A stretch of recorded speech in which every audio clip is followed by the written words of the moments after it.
Today on People Now, in a new interview, Ronan Farrow defends his bombshell book that accuses Matt Lauer of rape. Kevin Hart speaking out for the first time since being in a serious car crash. A-Rod hits the runway in a new fashion show. We've got all the pics. Jersey Shore drama as JWoww reveals she was hurt after seeing her boyfriend make a move on Angelina on the show. We'll break it all down. Feldman reveals that he survived attempts on his life over his upcoming expose documentary. It's all coming up today on People Now. Let's go.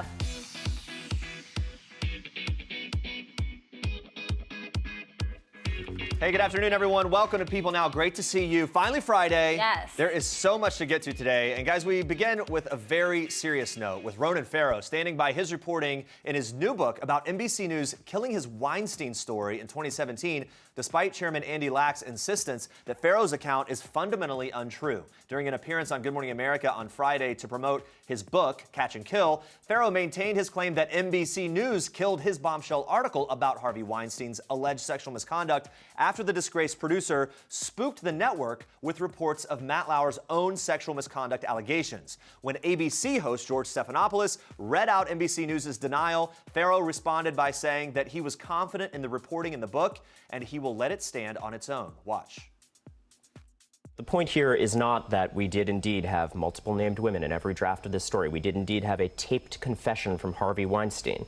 The point is that they ordered a hard stop to reporting. They told me and a producer working on this that we should not take a single call. They told us to cancel interviews.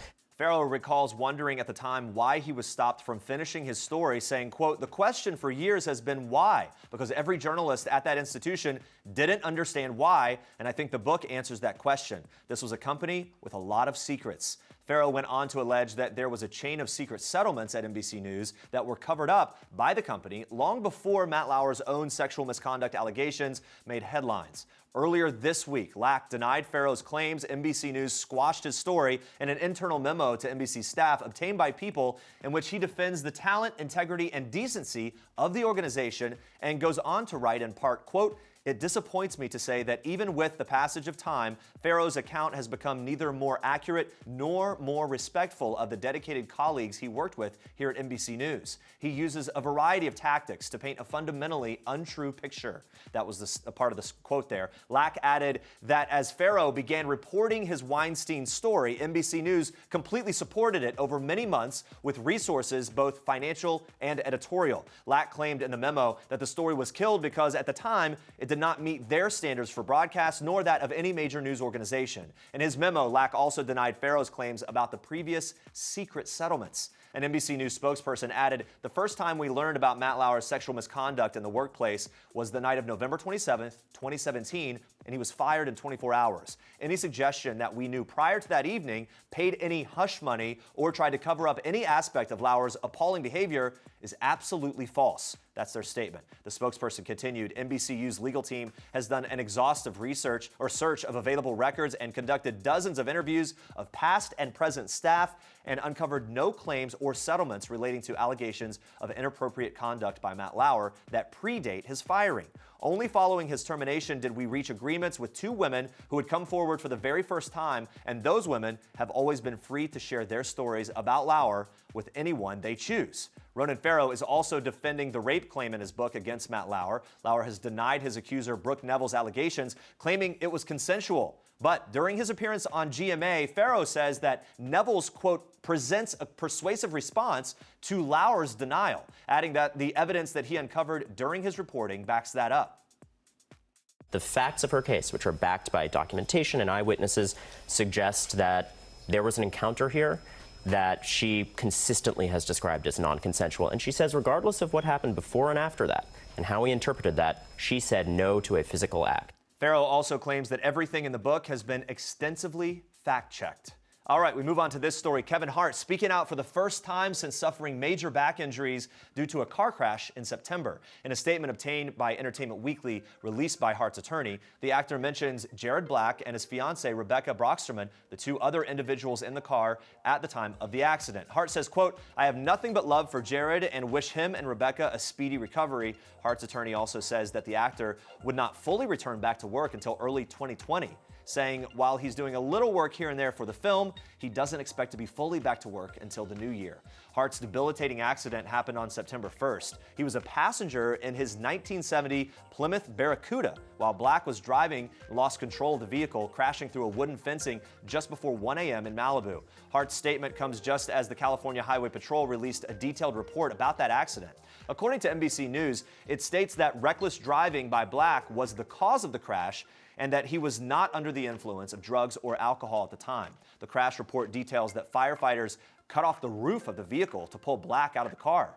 E! News previously reported that Brocksterman was unharmed and that Hart reportedly left the scene and went to his nearby home to get medical help, but was later treated for his injuries at a local hospital where, according to TMZ, he stayed for a few days so he could fully recover.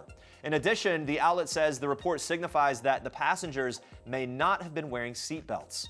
Hart brought himself the Barracuda in July as a 40th birthday present and showed it off on Instagram shortly after the big purchase, in which he notes that he nicknamed the car Menace. We wish him all the best in all of that. Well, guys, if you don't have plans for your weekend yet, you're in luck because Netflix just dropped El Camino, a Breaking Bad movie.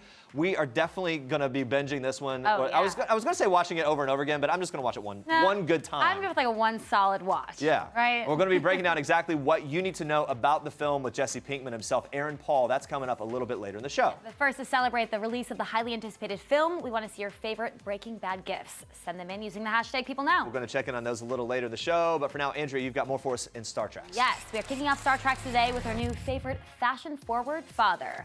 A-Rod can get it. Alex Rodriguez might be down on the baseball diamond, but he is just getting started on the runway. The former Yankee strutted his stuff on Thursday in the first ever Dick's Sporting Goods fashion show in New York City, appearing very focused in a Nike puffer jacket over a flannel, along with black sweatpants tucked into Timberland boots. Very sporty. The fashion show, which the brand describes as the intersection of sport and fashion, featured everyone from star athletes to reality stars, modeling Dick's brands like Nike, Adidas, Patagonia, and Champion.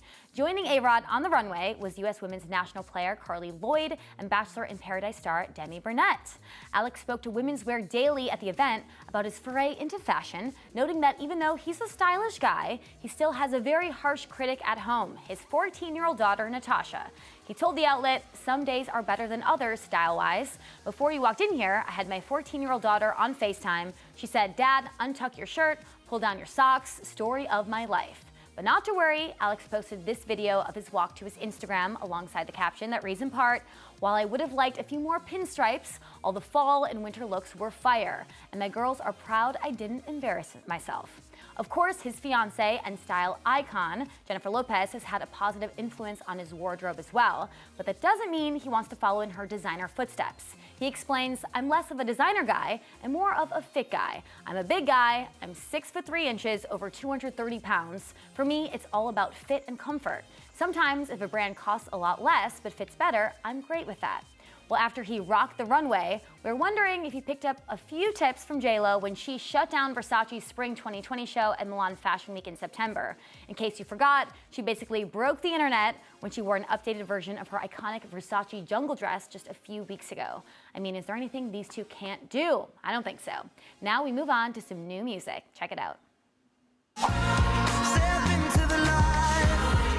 Harry Styles is back in action. The former One Direction star just released a music video for his new single, Lights Up, and it is steamy. Woo! The video is sensual, emotional, finds a shirtless Harry surrounded by a crowd of people touching all over him and each other. It marks the first single from his forthcoming album, which will be his second solo album. So let's break this video down. It begins with Harry looking a bit upset. Seems like he's trying to have a good time, but he's just not happy. Now, this visual is fitting for the project, as Harry told Rolling Stone in August that the project is all about having sex and feeling sad. It happens. But despite the sadness, the video is actually super dreamy, with shots of him riding on the back of a motorcycle with his arms up in the air, looking free as a bird. There's a very psychedelic feel to the video, which makes sense because Harry revealed that he, quote, did a lot of mushrooms during his songwriting process for the album. At least he's honest. He told Rolling Stone, "We'd do mushrooms, lie down in the grass, and listen to Paul McCartney's Ram in the Sunshine." He also revealed that one day, while he was doing mushrooms, he bit off a piece of his tongue. What are you doing, Harry? I am now concerned. Harry announced the release of his single on Instagram on Friday, marking his return to Insta for the first time since July of 2018.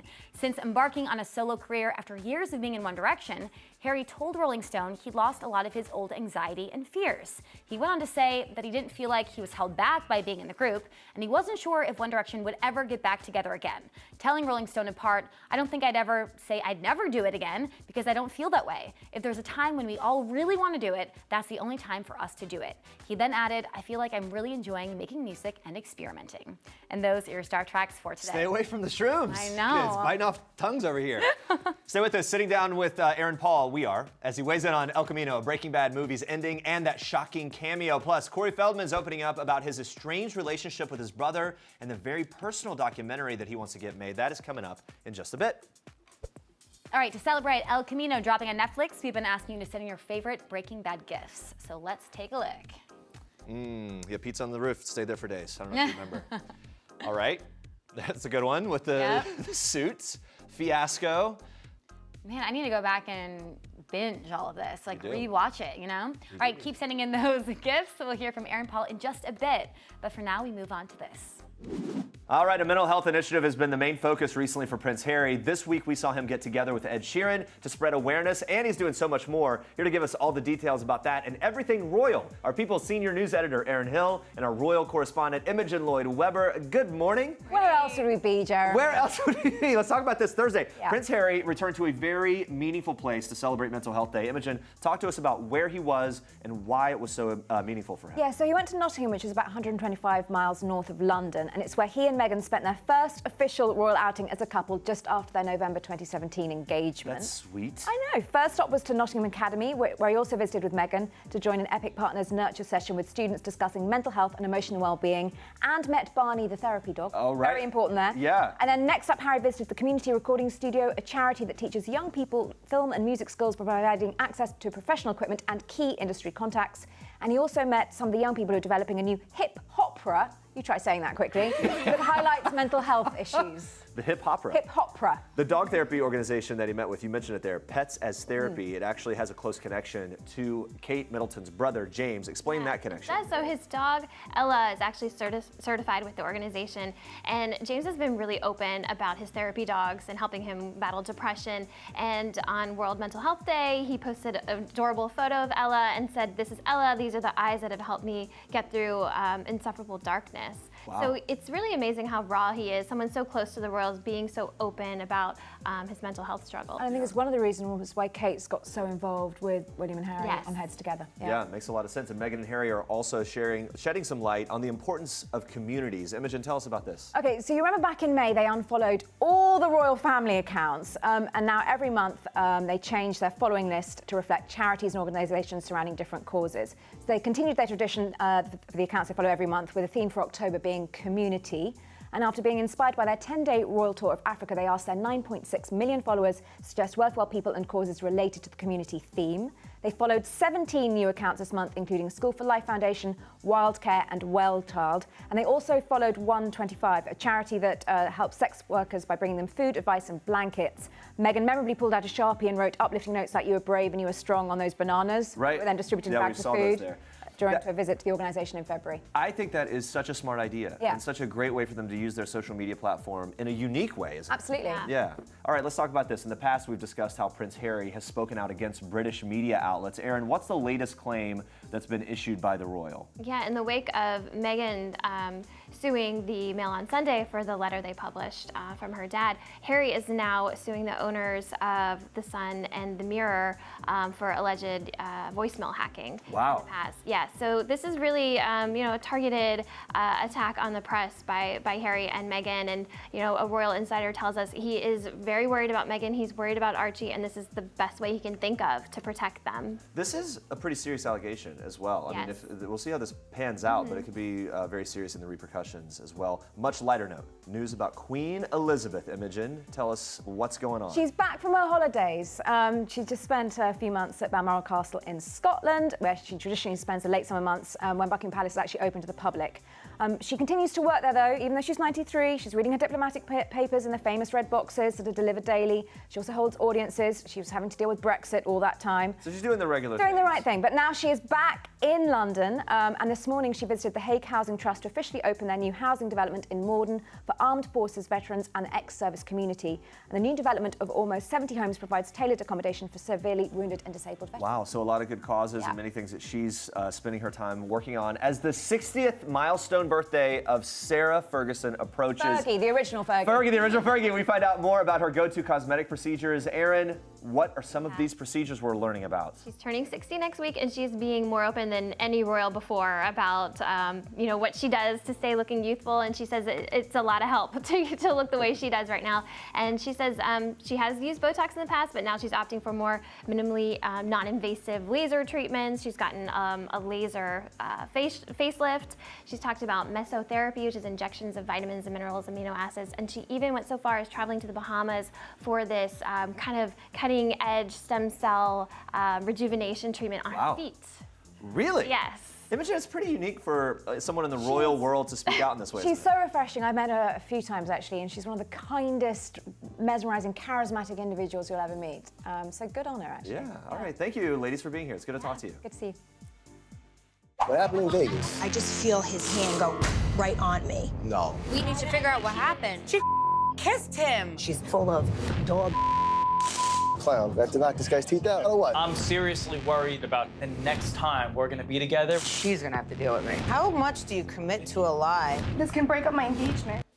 Whew, there is trouble in paradise. On Thursday night's episode of Jersey Shore Family Vacation, Jenny Farley, aka JWoww, learned the extent that her boyfriend Zack Carpinello and Angelina Pivarnick flirted with each other during filming. So during the episode, you see Zack tightly wrapped his hand around Angelina's waist and touched her butt in the club.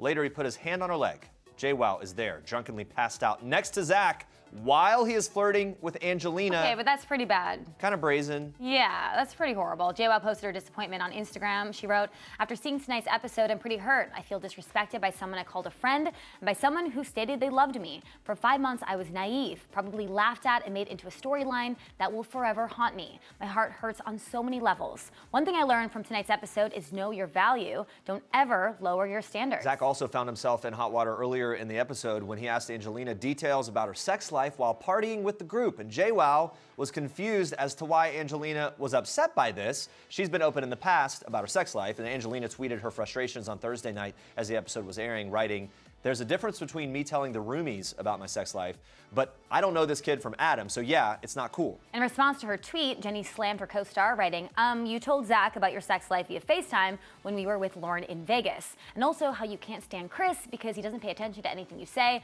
but I'll save that for another day, Angelina." Just stir in the pot there. And she's referencing Mike, the Situation, Sorrentino's wife, Lauren. Yeah, the women will face the drama head on during an explosive argument in an upcoming episode. The group comes together for a family dinner. Probably the most tense family dinner ever. Things escalate quickly. The women begin yelling at each other over the table. They start swinging. At one point, Angelina picks up a wine glass. JWoww breaks a glass. Things get heated. The rest of the group have to intervene. I am kind of sad, though, because she seemed really happy with her new boyfriend.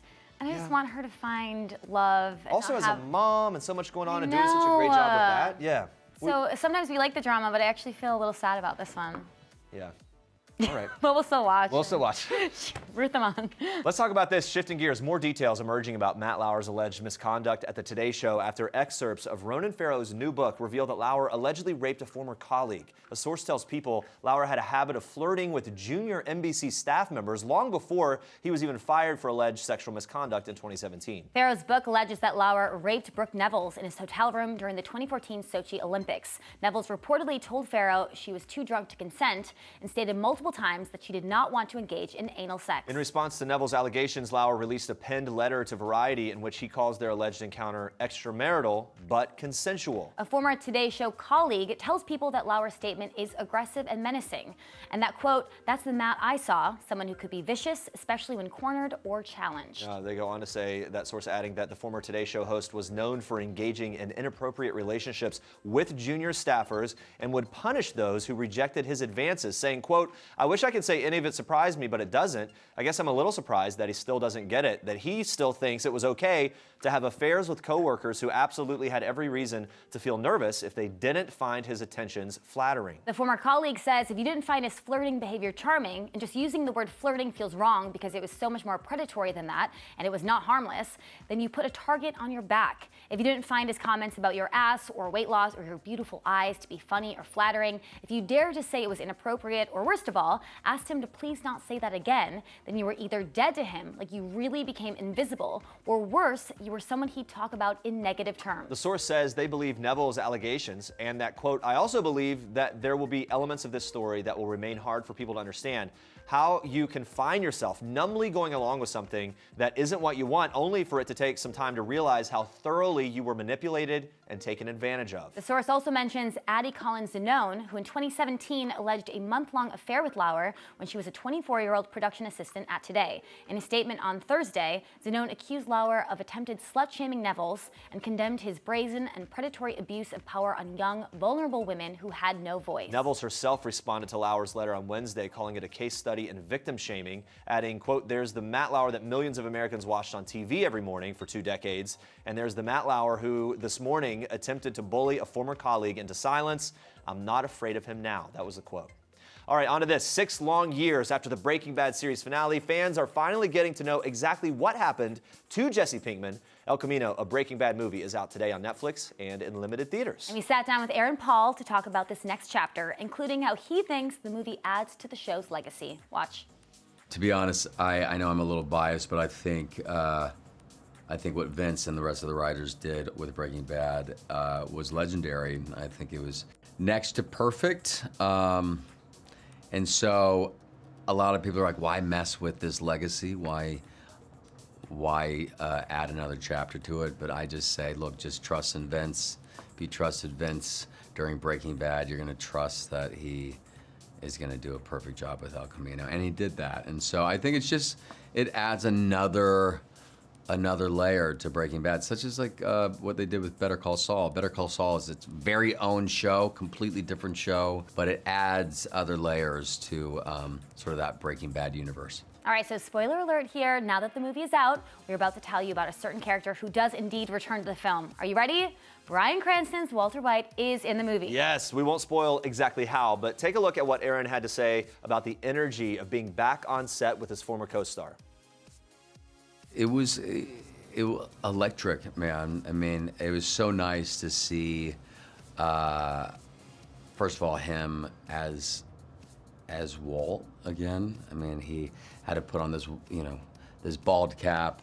He is just wearing his sort of iconic Walter White outfit with his loafers, and it was just very nostalgic, and so many people came in for this sort of like duo. They're like, all right, if I'm gonna come visit the show, it's gotta be when Aaron and Bryan are there together again. And so it was nice. It was definitely a family reunion in a big, big, big way. All right, more spoilers ahead. We asked Aaron if the film portrays how he himself had envisioned Jesse's story ending, and if we could ever see Jesse Pinkman again.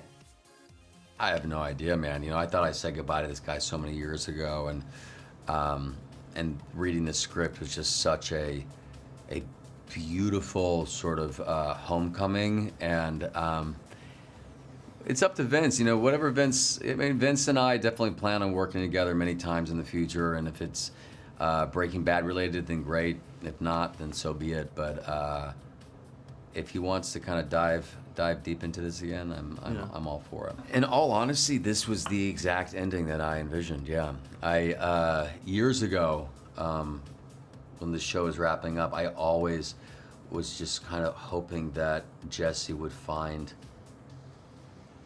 some sort of inner peace and find sort of a peaceful setting to call home and escape just the chaos. And I hope that he has found that. So this was fun. Aaron told a story on Jimmy Fallon about Rihanna being a big fan of his and a big fan of Breaking Bad. Now, they met a couple of times over the years, with her even chasing him down. Can you imagine? No. So we were curious, have they met again? Watch. I have. God, Rihanna is just such a legend. I love her so much, and she is a big fan of the show. And yeah, I saw her at a music festival in New York, and she's just such a sweetheart. Do you think she's gonna fangirl over the movie? I hope so. Yeah. Rihanna, I hope you like it. Yeah, I love that girl. You can watch Aaron and El Camino, a Breaking Bad movie. It's streaming now on Netflix. All right, we're taking a look at our question of the day. We've been asking you to send your favorite Breaking Bad gifts. What we got? Let's see. Yeah, science. Don't read it out loud. Yeah. And then, of course, the van. I'll never forget, is there another one? And then I've got a story. All right, so I'll never forget, I used to have to go to Albuquerque all the time for work because the studio I was working at was there. And it was during the time they were filming Breaking Bad. So I'll never forget the first time I drove onto the lot and there was the RV. And it was like, wait, is that the RV? And the guy was like, yeah, that's it. I was like, wait, are there a bunch of them? He was like, that's the main one. Wow. Couldn't believe it. How close were you? Well, we were in this next studio over. Yeah. I mean, and then so we'd walk around the lot and you'd see different people and stuff. I never saw Walter White there. I call him Walter White. But anyway, it was a lot of fun. That's awesome. There's my story. That's my connection, guys. And all the spots, a lot of the locations from Breaking Bad are all around Albuquerque, so you could drive around. You could actually take a tour there of Breaking Bad locations now. Yeah. If you're ever in Albuquerque, check it out. That's really I expect cool. a check from the tourism board for that plug. All right, keep sending in those gifts. We're going to be asking you a new question of the day next week on People Now. Tune in for that. But for now, we move on to this.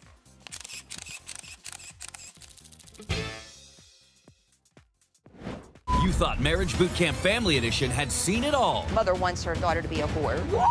But it's never seen pain. I was abused by a pedophile. Problems. The pop star always wins. Do you remember that? And personas like this. Go over to call my attorney.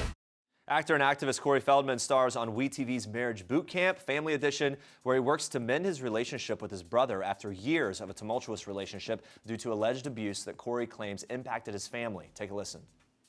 My brother and I had an estranged relationship because of the fact that, you know, he was also in the industry. A lot of people don't know that, but, you know, when there's abuse in a family, it's systemic and it goes down the train, you know, and there was 5 of us. I became the breadwinner and I was the driving force of the money.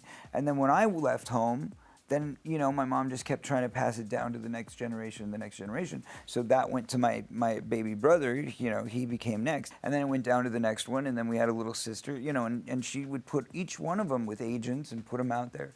And then they would get also the pressure of having to bring in the income. The whole point was my brother having to live in kind of the shadow of a big brother who's got all of this seeming fortune and success, you know, while you're sitting here getting abused and going through it, and you're going, well, you know, made it out. Why didn't you take me with you?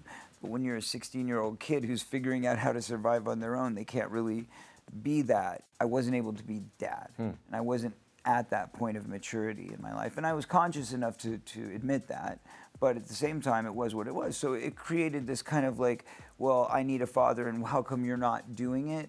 And I think with that built a resentment. And Corey adds that in addition to wanting to work on his relationship with his brother, he also needed to pay for a documentary he'd been working on after the funding fell apart. In the documentary, Corey says that he exposes people who have abused him and other children in Hollywood, including his late friend, Corey Haim. The documentary hasn't been released yet, and Corey explains why. Watch. The only thing we need to release a documentary is a distributor, and that's going to take somebody with a clean conscience. So we need to know that there's somebody out there, whether it's a producer or a network or a studio or whatever, that's going to come to me and say, hey, we have a clear conscience, we have nothing to hide, we want to support you, and we want to make sure that the world gets to see the truth. So, I mean, we have a good team that did it, but the problem is I'm not a studio, so I don't have the platform to put it out. There's several copies of it floating around, so if anything were to happen to me, the truth will still come out eventually, probably faster is the truth. But at this point, I think all that would happen is there'll probably be legal proceedings of some sort, but who knows, maybe not, because, you know, I think that when you have good insurance and they know that, then the last thing they really want is another court case where there's going to be discovery. Because that means that all of this stuff is going to come out, right? Nobody wants this stuff to come out. There have been attempts on my life. I have survived those attempts through what I call a miracle of God. I have great faith in God, and I believe that I am doing God's work in this. So I believe that this message is meant to be heard. The truth is meant to be told, and it's going to happen, whether anybody likes it or not. It's going to happen. You know that some of your abusers are still alive, and you claim they're still abusing They're all alive. kids. They're all alive. Have you been, I mean, that's got to be also a really difficult thing for you to do, but have you been keeping tabs on these people? All my abusers are alive. One of Haim's abusers died recently. Mm-hmm. And that's going to be reported, obviously, about in the documentary, but yeah, he's gone. Well, Corey didn't reveal to us any of the abusers that he's talking about there, but he did share why it's been so important to tell his story and others, and how rewarding his activism has been for him and the cause. Watch. When I go anywhere now, you know, before it was always, hey, I love you in this movie, or I love you in that movie. It's very sweet. But now it's like, thank you for what you're doing. Keep going. Because of you, I now am able to talk about my abuse. I am now able to take action. I am now able to move and do something because I was paralyzed for so long, you know, and so many victims out there remain victims because they're paralyzed. And I don't want to just say it's in our industry, it's everywhere throughout the world. This is an epidemic. And the thing is, you know, people who are affected by it, they literally are paralyzed for life because of this. It destroys their livelihood. It destroys who they are as human beings. So the thing is to give a launch pad to the awareness and the ability for people to come forward and speak about these problems and take legal action about these problems. This is a dream come true for many, many victims who are now survivors because of this. It was so nice to talk to him and have It was, him here. yeah. You can see more of Corey and how he's working to mend his relationship with his brother on Marriage Boot Camp Family Edition when it premieres tonight at 10 p.m. Eastern on WeTV. All right, coming up next week, many fans wanted him to be the next Bachelor. Two of them might be right here. We're joined live by Mike Johnson, and we're getting the deets on his love life, like what his exact relationship status is with the one and only Demi Lovato. I can't wait to have him here. Plus, we are chatting with Angelina Jolie, Elle Fanning, and Michelle Pfeiffer about the much-anticipated Maleficent 2 film. Thanks for watching. For now, we leave you with one last thing from Lisa Ling. Bye. Bye, guys. Hi, I'm Lisa Ling from This Is Life with Lisa Ling, and this is One Last Thing. The last thing I Googled was the play, the Broadway show Anastasia, because I was looking to see if it's appropriate to take my 6-year-old. The last song stuck in my head is Sweet Dreams by the Eurythmics. Sweet dreams are made of these. And I was with my 24-year-old PR person a little while ago, and she didn't know what that song was or who sang it, and I felt really, really old. The last TV show I binged watched was Rami. I don't know what I'm doing, man. I look at my parents and how strong they are and how they just know everything's gonna be okay. So good, so smart, and I'm such a huge fan.